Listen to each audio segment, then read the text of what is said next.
Be me, Paul, just hit my early 30s. Got a stable job at a mid-sized company. The kind of place that's big enough to be soulless, but small enough that you still know everyone's name. I do my job, I do it well. Not a superstar, not a slacker, just a reliable guy who gets things done. For the last few years, life has been pretty simple. Work, go home, hang out with my wife, save up for a house, the usual stuff. Then, a few months ago, the big event happened. My wife and I had our first kid, a little boy. It's a complete life changer, obviously. Sleep is now a forgotten luxury. My brain feels like it's running on dial-up. But holding him is the best thing in the world. Totally worth it. The company has a paternity leave policy, not super generous, but it's something. I took a few weeks off. It was a whirlwind of diapers, weird baby noises, and trying to remember if I'd eaten that day. Fast forward to my first day back in the office. Feel like a zombie, but I'm ready to get back into the routine. Walking in feels a little strange, like I've been gone for a year. My cubicle is exactly as I left it, covered in a thin layer of dust. First person I see is Terry. She's a designer, been here a few years longer than me, has 2 kids of her own. She gives me this knowing, tired smile, asks to see pictures of the baby, tells me the first few months are the hardest and that I should just survive. It's comforting to hear. Then Bruce comes over. He's the office veteran, been with the company since the Stone Age, probably. Super cynical guy, but deep down he's decent. He slaps me on the back, asks if I'm ready to return to the structured misery of corporate life. I laugh and tell him it's better than getting no sleep. He just grunts and says, "Give it time." I settle in, check my emails, and try to catch up. Seems like not much has changed. Then I notice an all-hands meeting for our department on the calendar for 10 a.m. The subject line is Departmental Update and Introduction. I ask Terry what that's about. Her expression gets a little tight. She explains that while I was gone, our old boss, a decent guy named Frank, took a job at another company. Apparently it all happened very suddenly. And his replacement started last week. Her name is Cheryl. At 10 a.m., we all file into the main conference room. In walks a woman in her late 30s, dressed very professionally, power suit, the works. It's Cheryl. She has this intense, almost forced smile plastered on her face. She starts the meeting with a bunch of corporate buzzwords, talking about leveraging our assets and optimizing our workflow. My eyes are already starting to glaze over. Then the speech takes a turn. She starts talking about her leadership philosophy, all about creating a forward-thinking, equitable, and empowering workspace. She mentions dismantling systemic barriers and making the office a safe space for female voices to be amplified. I look over at Bruce. He's staring at the ceiling, looking profoundly bored. A few of the younger women in the department are nodding along enthusiastically. I don't really think much of it. Just sounds like standard HR-approved talking points. Every company says this stuff now. The first week is pretty normal. She's learning the ropes, I'm catching up on projects. I notice little things, though. She decorates her office with a bunch of those generic girl boss posters. A coffee mug appears on her desk that says, "The future is female." In meetings, if a man and a woman talk over each other by accident, she'll always cut the man off and say, "Let's allow her to finish her thought." It's a little weird, but whatever. As long as the work gets done, I don't care. I'm just focused on my job and getting home to my family. A couple of weeks later, the first real issue comes up. I'm at my desk, deep in a spreadsheet, when my phone buzzes. It's my wife. She's in a panic. Our son has a really high fever and is having trouble breathing. She's on her way to the emergency room. My heart drops into my stomach. I grab my stuff. My mind is just racing. I find Cheryl in her office and explain the situation quickly. I tell her my son is sick and I have to go to the hospital right now. She looks up from her computer, and for a second, there's just no expression on her face. It's like a blank wall. Then the corporate smile clicks back on. "Of course, Paul. Family comes first," she says, but her tone is completely flat. Then she adds, "Just remember, we have that project deadline at the end of the day. It's critical." I'm so focused on my son that I just nod and say, "I'll get it done." I race to the hospital. Everything is a blur of doctors, nurses, and waiting. It's terrifying. Turns out to be a bad case of RSV. He has to stay in the hospital overnight for observation. I'm there all night with my wife, taking turns watching him in this tiny little crib. Around 2 a.m., when my wife is finally asleep in the chair, I pull out my work laptop. I sit in the dim light of the hospital room and finish the report Cheryl was talking about. My eyes feel like they're full of sand. I email it to her at 4 a.m. with a note saying I'll be working from home the next day to be close to the hospital. I get an automated reply. The next day, he's doing a little better. They discharge him in the afternoon. The relief is overwhelming. I work from home, juggling a crying baby and conference calls. It's hell, but I manage. When I come back to the office the day after, I expect her to maybe ask how my son is. Nothing. She walks past my desk and just says, "Good to see you're back. We need to discuss the Q3 projections." Not a word about my family, not even a hope everything is okay. It felt cold. Bruce asks me later how the little guy is doing. I tell him he's back home and recovering. He nods and just says, "Be careful with the new boss." She's a true believer. I didn't really get what he meant at the time. Over the next month or so, things get progressively worse. My son is okay, but like all babies, he gets sick. He has follow-up doctor's appointments. Every time I have to leave early or come in late for an appointment, it's a whole production with Cheryl. I always give her as much notice as possible. I put it on the calendar. I make sure all my work is covered. But every time I get the look. It's a look of pure distilled annoyance. She'll sigh dramatically and say something passive-aggressive like, "It must be nice to have so much flexibility." Or, "We all have personal lives, Paul, but the business needs to come first." The irony is, Terry has to leave for her kids' stuff all the time. School plays, parent-teacher conferences, you name it. And when Terry tells Cheryl she needs to leave early, Cheryl's reaction is the complete opposite. She'll beam and say, "Of course, Terry, you are such an inspiration, juggling a career and motherhood. Go, you super mom." The double standard is so blatant it's almost funny. I'm working my tail off to prove I'm committed. I'm staying late to make up for any time I missed. I'm answering emails at 11 p.m. after the baby is finally asleep. My performance is solid, my numbers are good. I'm hitting all my targets. But it doesn't matter. In her eyes, I'm becoming a problem. She starts micromanaging me, checking in on my progress multiple times a day, questioning my decisions on things I've been handling for years. She starts leaving me off of important email chains. I'll find out about a major change to a project I'm on by hearing other people talk about it in the break room. It's a deliberate, systematic freeze-out. One day we're in a team meeting, brainstorming ideas for a new campaign. I pitch an idea. It's well thought out, based on solid data. The room is quiet for a second, and then Cheryl just says, "Okay. Any other ideas from people who have been fully present recently?" The air in the room just went out. Everyone was looking down at the table, avoiding eye contact. It was a direct, public shot at me, humiliating. My face got hot. I didn't say anything, just stared at my notepad for the rest of the meeting. After the meeting, Bruce walks by my desk. He doesn't stop, just leans in and says quietly, "Start a paper trail, save every email, write down dates and times of conversations. You're gonna need it." That's when I knew this was serious. I started doing exactly that. I created a personal folder in my email and forwarded every weird interaction. I kept a log on my phone. It felt paranoid, but Bruce's warning spooked me. The atmosphere got even more toxic.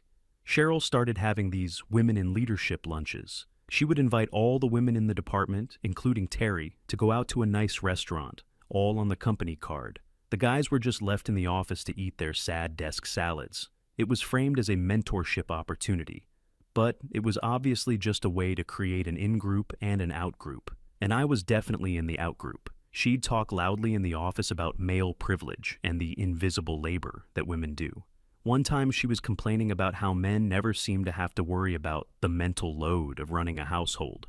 This was on a day after I had been up all night with a sick baby and had come to work on 2 hours of sleep. The lack of self-awareness was staggering. Terry started looking more and more uncomfortable with the situation. I could tell she saw what was happening. After one of the women-only lunches, she came by my desk and quietly apologized. Said she felt weird about it and that it wasn't right. I just told her it was fine, not her fault. But it was good to know I wasn't going crazy. The breaking point, or what I thought was the breaking point, came during my mid-year performance review. I went into her office, expecting a standard, boring review. I had my file with all my completed projects, my sales numbers, everything showing I was exceeding my goals. She didn't even look at it. She had a single piece of paper in front of her. She starts talking in this calm, corporate speak voice. Tells me there are concerns about my commitment and engagement with the team. I'm stunned. I ask her what she means. My performance has been excellent. She says, performance isn't just about numbers, Paul. It's about presence. It's about being a team player. And your priorities seem to be divided. I can't believe what I'm hearing. I tell her I've been putting in extra hours every single week to make up for any family-related appointments. I point out that I've never missed a deadline. She just gives me this pitying look. It seems like you're struggling with work-life balance, she says. Perhaps this role is more demanding than you can handle right now, with your new situation at home. The condescension is dripping from her voice. She's weaponizing my fatherhood against me. I feel this surge of anger, but I keep my cool. I know losing my temper is exactly what she wants. I calmly state that my situation at home has not impacted the quality or quantity of my work, and the results prove it.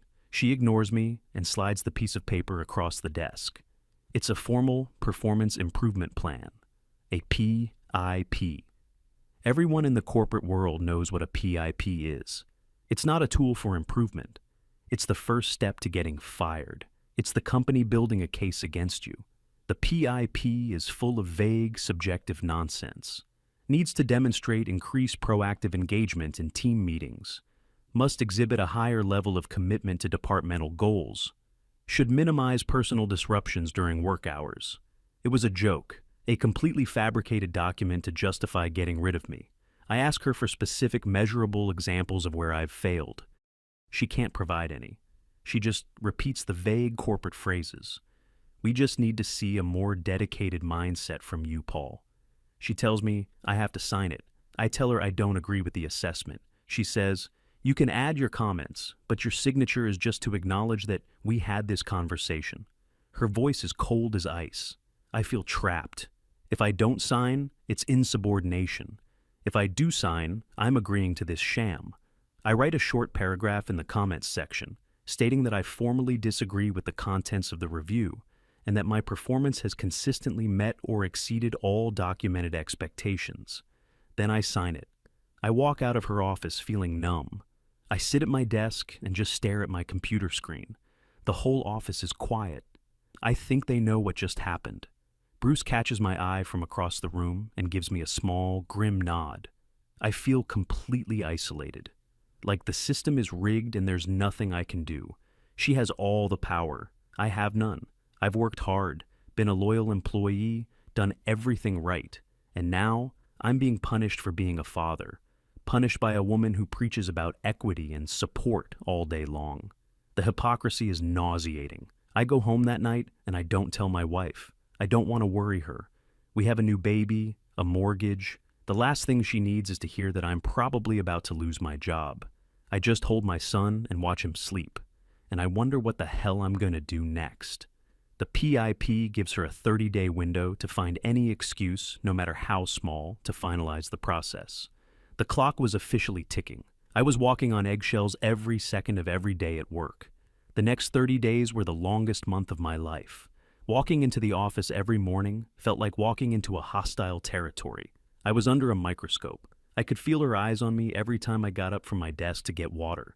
My entire routine changed. I started showing up 30 minutes early. I left an hour late. I didn't take a real lunch break. I ate a sandwich at my desk in 10 minutes while continuing to work. Every task I completed, I would send a confirmation email, just confirming that the report for Project X has been completed and uploaded to the server. I was creating my own trail of evidence, a meticulous record of my productivity. Bruce called it malicious compliance. He said it was the only way to fight a PIP. You have to be so perfect that when they fire you anyway, the lie is obvious to everyone.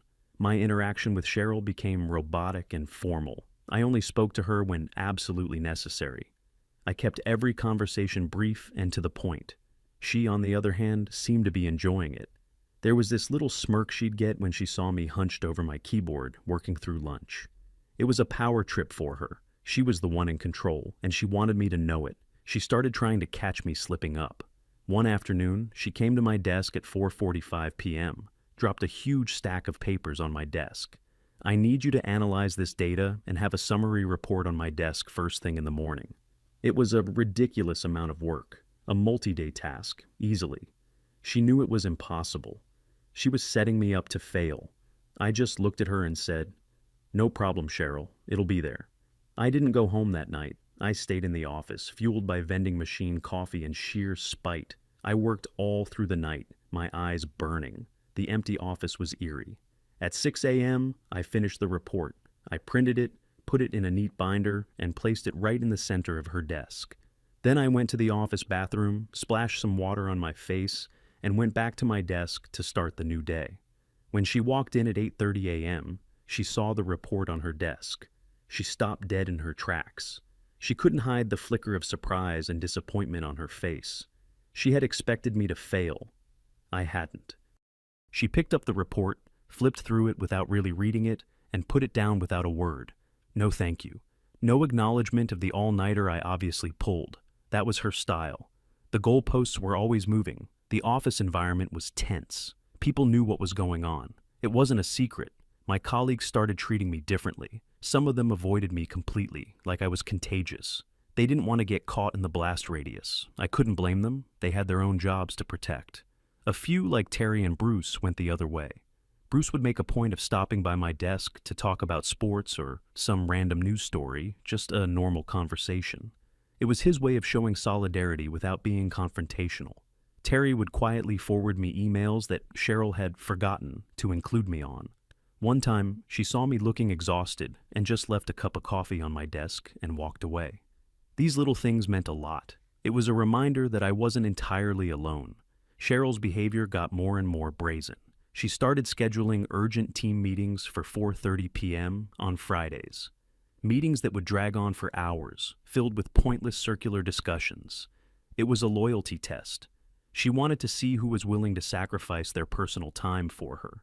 She would praise the people who stayed and contributed, calling them real team players. I stayed for every single one, even though I was dying to get home to my family.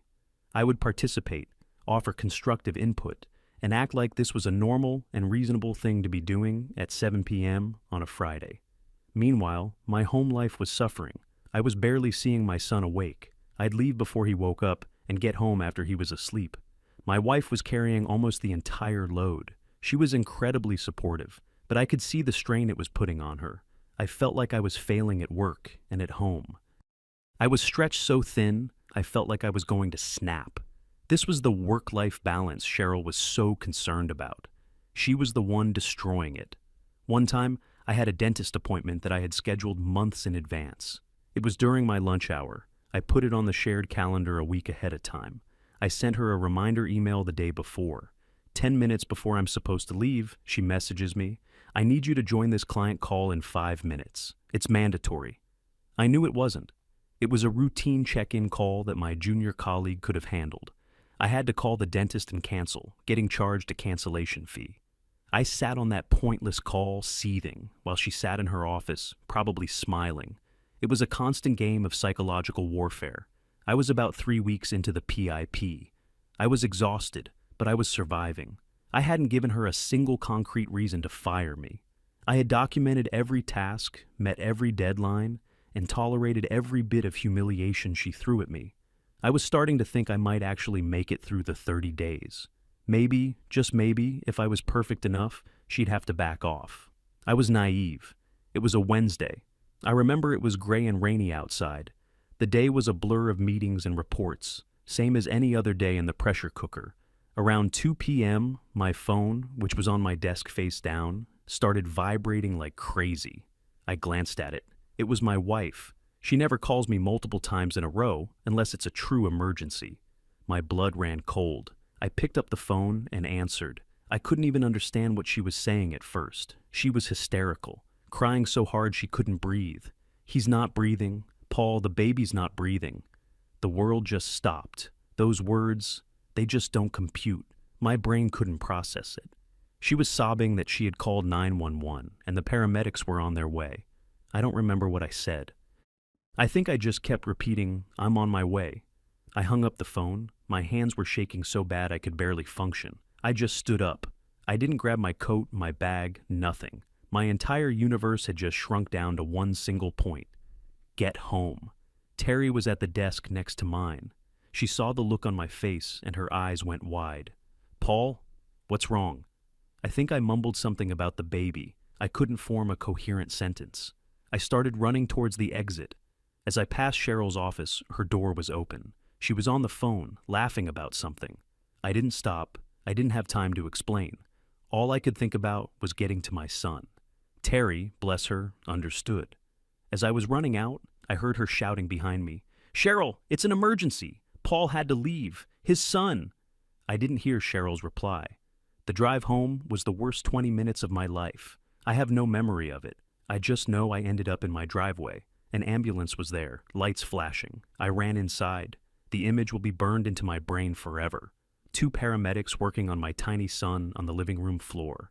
My wife was in a corner, just a wreck. They got him breathing again. They said he had what they called an apneic episode. They didn't know why. They bundled him up and rushed him to the ambulance. I rode in the back with him, holding his little hand, watching the numbers on the heart monitor. My wife followed in our car. We spent the entire night and the next day in the pediatric ICU. It was a living nightmare of tests, doctors, and beeping machines. I didn't think about work once. My job, Cheryl, the PIP, it all just vanished. None of it mattered. My world was inside that little hospital room. The doctors ran every test imaginable. They couldn't find a clear cause, which was almost scarier. They wanted to keep him for at least another night for monitoring. Late the next afternoon, he was finally stable. He was sleeping peacefully. My wife was dozing in the chair next to his crib. My phone had been off the whole time. I turned it on for the first time in over 24 hours. It was flooded with texts from family and friends, and one single solitary email. It was from HR. The subject line was, "Urgent, meeting regarding your employment." The email stated that I was required to attend a meeting the following morning at 9 a.m. in Cheryl's office. My stomach turned to a knot of ice. I knew exactly what this was. They didn't even wait. My son was still in the hospital, and they were calling me in to fire me. The cruelty of it was breathtaking. I sent a short reply. "Understood. I will be there." I told my wife I had to go into the office for a bit in the morning. I lied and said it was just to sign some paperwork for my leave of absence. I couldn't bring myself to tell her the truth, not while she was already so fragile. The next morning, I drove to the office. I felt hollowed out. I hadn't slept in 2 days. I was wearing the same clothes I had on when I ran out of the office. They probably smelled like a hospital. I didn't care. I walked through the doors at 8:55 a.m. The office was silent. Everyone saw me. They all knew where I had been. I could see the pity in their eyes. I didn't look at anyone. I just walked straight to Cheryl's office. The door was slightly ajar. I knocked. "Come in, Paul," she said. I walked in. She was sitting behind her big desk, looking pristine and professional as always. Sitting in the chair next to her desk was a man I didn't recognize. He was in a bland gray suit. He had the tired, emotionless eyes of a man who did this for a living. He was the HR manager. There was no small talk. No, "How was your son?" Cheryl just folded her hands on her desk and got straight to it. Her voice was calm and even, like she was discussing the weather. "Paul, as you know, we placed you on a performance improvement plan a few weeks ago." I just stared at her. The goal of the plan was to see a marked improvement in your commitment and reliability. Unfortunately, we have not seen that. I almost laughed. It was so absurd. "Yesterday," she continued, "you abandoned your post in the middle of the workday without authorization. This is a serious breach of company policy and the final confirmation that you are not capable of meeting the requirements of your position." I finally found my voice. It came out as a quiet croak. "My son stopped breathing, Cheryl." She didn't flinch. Her expression didn't change. "We understand that you have personal matters to attend to," she said, the corporate jargon sounding obscene in that moment. "However, your sudden departure created a significant operational disruption. It demonstrated a profound lack of professionalism." The HR guy just sat there, silent, a human-shaped lump of corporate liability protection. I couldn't process the level of inhumanity. She was firing me for rushing to my son's side when I thought he was dying. and she was dressing it up in the language of a business textbook. I didn't argue, I didn't plead. What was the point? It was a foregone conclusion. This was always the plan. The emergency was just the convenient excuse she had been waiting for. I was just empty. Too tired to be angry, too shocked to be sad. The HR guy finally spoke. He slid a thick folder across the desk towards me. "This is your separation agreement," he mumbled. "It includes the standard severance package, contingent on you signing a non-disclosure and non-disparagement agreement." It was a threat wrapped in legal jargon. Take the money and shut up or you get nothing. I didn't even look at it. I just stood up, turned around, and walked out of her office. I walked back to my desk. The entire department was watching me. It was dead silent. You could have heard a pin drop. I grabbed the empty cardboard box I had stashed under my desk. Bruce had told me to get one on the first day of the PIP. "Always be ready to pack," he'd said. I started putting my things in it, my family photos, the stupid little coffee mug my wife gave me, a couple of reference books. It didn't take long, my whole career at that company reduced to a small box of trinkets. As I finished, I looked up. I saw Terry. She had tears in her eyes. I saw Bruce. He wasn't looking at me. He was staring at Cheryl's closed door, and his face was like thunder. I picked up my box. I walked through the office, past all my colleagues, and I didn't say a word. And as the automatic glass doors slid shut behind me, the silence was finally broken. I couldn't hear what was being said, but I could see it through the glass. Terry was standing up at her desk. She was shouting something at Cheryl's office, and then Bruce stood up too. I drove home in a daze. I walked into my house, and my wife just looked at me. She knew immediately something was wrong. I didn't have to say a word. She saw the box in my hand, and her face just crumbled.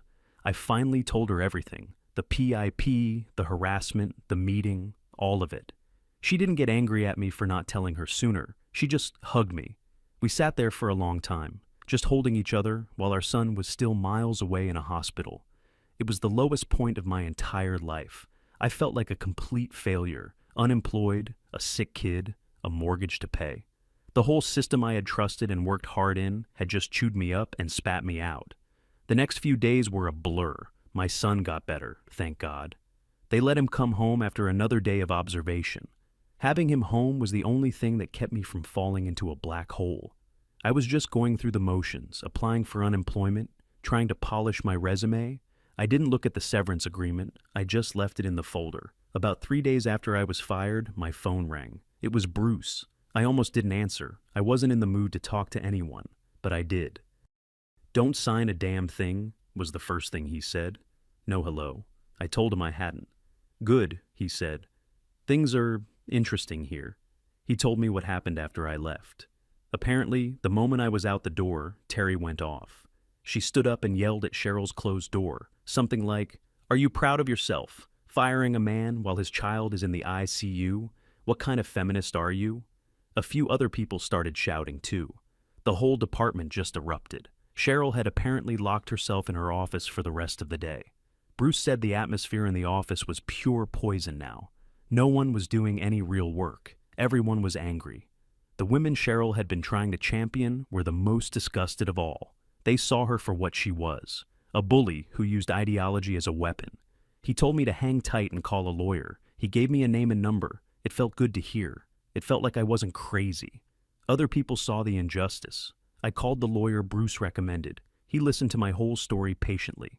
I told him about the PIP, the comments, the double standards with Terry, and the final meeting. When I finished, there was a long pause on the other end of the line. Then the lawyer just said, "Oh yeah, we've got a case." He told me, under no circumstances, to sign the company's paperwork. He would be sending them a letter. A week went by. I was still in this weird limbo. Then I got another call from Bruce. He sounded amused. "You might want to check out the company's Glassdoor page," he said. I went online. There it was.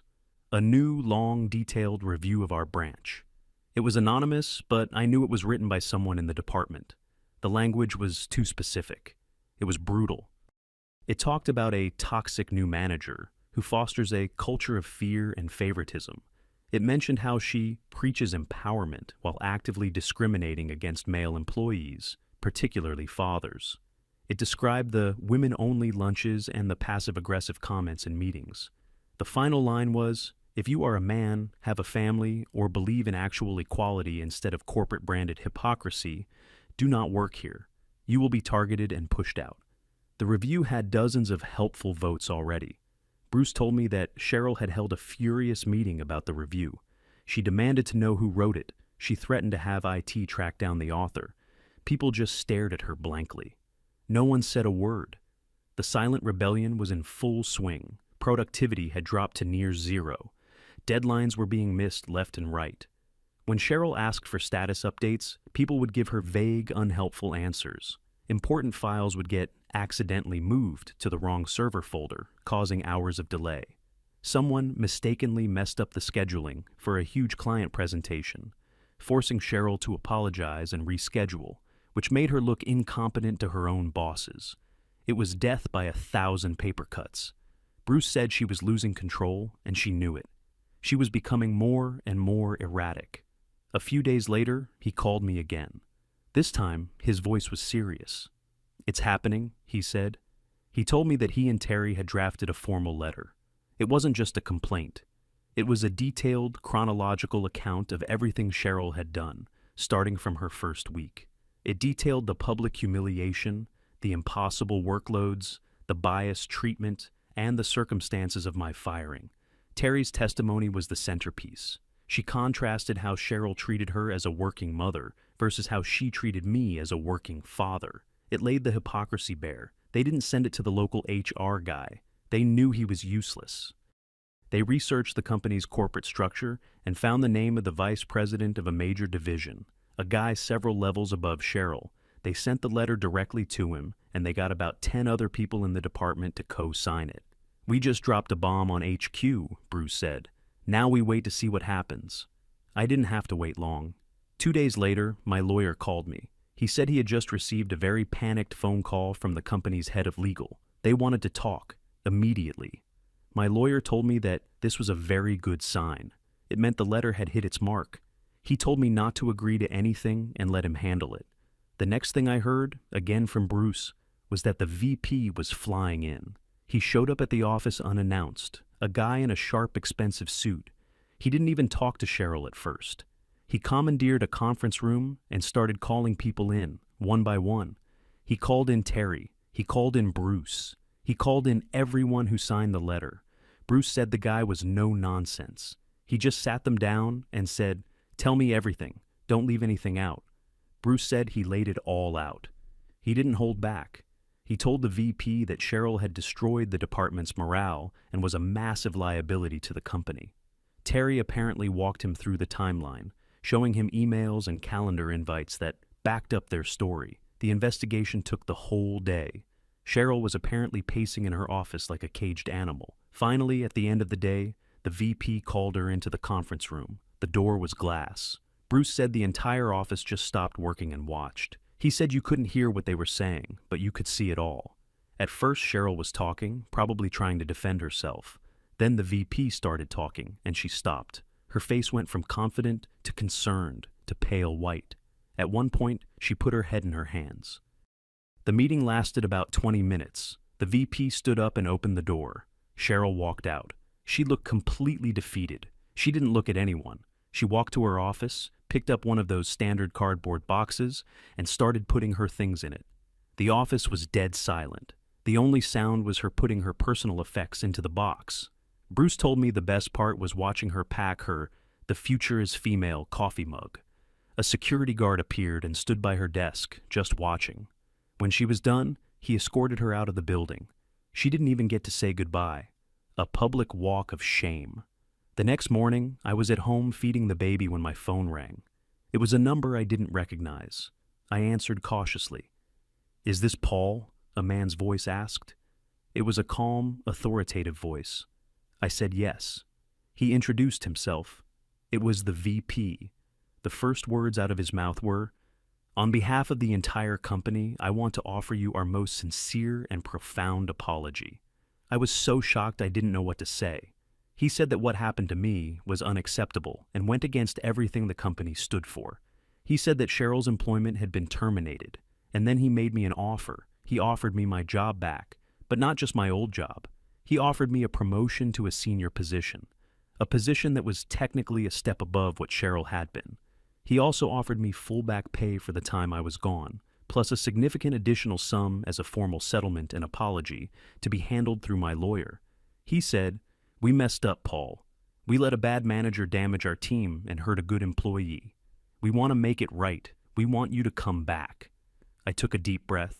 I looked at my son sitting in his high chair, babbling and smacking his hands on the tray. I said, "Yes, I accept." My first day back was surreal. I walked through the same glass doors I had been escorted out of just a few weeks earlier. As soon as I stepped into the department, someone started clapping, then someone else, and then the whole office stood up and gave me an ovation. It was overwhelming. I felt my face get hot. Terry came over and gave me a quick hug. "Welcome back," she said, smiling. Bruce walked over, shook my hand firmly, and just gave me a nod. "Don't let anyone ever mistake kindness for weakness, kid," was all he said. I walked over to my old desk. Everything was just as I had left it. I took out my things and set them back up. The last thing I took out of the box was the picture of my wife and my son. I placed it right in the center of my desk, and I got back to work.